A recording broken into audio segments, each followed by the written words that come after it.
How you doing? How you feel? This is Troy Hill with Troy Hill Talks, and I'm here with a review for The Running Man, directed by Edgar Wright. We've got a big-budget dystopian spectacle, a remake of the classic novel by Stephen King, and a whole lot of hype. So did the cake rise, or did it fall flat? Let's dig in. So here's the deal. This film had all the ingredients for a perfect cake. High-concept premise, major star in Glen Powell, a director known for style, some serious action, and a killer soundtrack. But somewhere along the baking process, the measurements got messed up. The result? A long, ambitious ride that felt like it dragged. I'll tell you why, and whether it's still worth your popcorn money. Okay, first up, the story. Ben Richards steps up into the popular game show The Running Man, a twisted dystopian televised competition where contestants are hunted for sport. The film is billed as a much more faithful take on King's 1982 novel than the 1987 version that Arnold Schwarzenegger was in. Wright and writer Michael Bacall take you through the run-for-your-life concept of modern visuals and booming sound.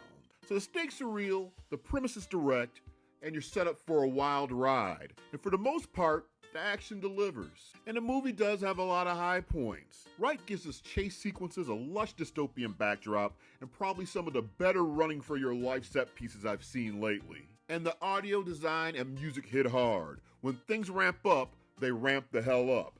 That part worked. Again, this ingredients list was very solid. A good cast, a big production, high concept. If you tell me the film could be great, I would definitely believe you. But, and you knew there was going to be a but coming, to me there were some issues. The pacing, it felt like a really long 2 hours.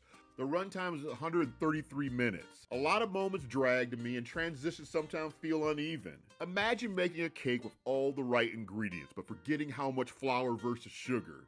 That's exactly how this felt. It had the right pieces, but they weren't balanced. The tone wobbles a little, and the emotional arc could have used tighter control. And Glen Powell is great. He's a good damn actor. But for this story, you need someone you root for in the trench level. For whatever reason, I didn't always buy him as that person.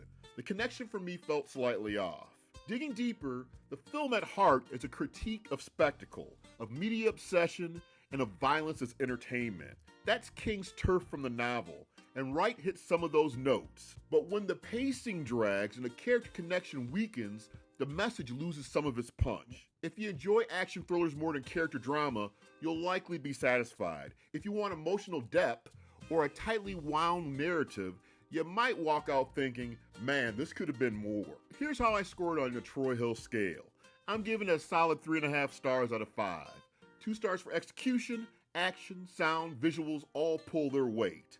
1.5 stars knocked off for pacing issues, cohesion, and the lead not fully landing for me. To me, it's still worth seeing, probably on the big screen if you're a fan of action movies, but don't walk out expecting perfection. It's not the cake that tastes like grandma's, but it's still a decent slice. If you've seen it, drop your thoughts below. Did you buy Glen Powell as the hero?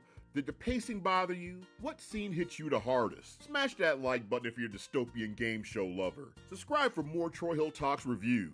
And ring that bell so you don't miss the next one. I'm Troy Hill, and thanks for running with me through this one. Catch you in the next flick. Take care.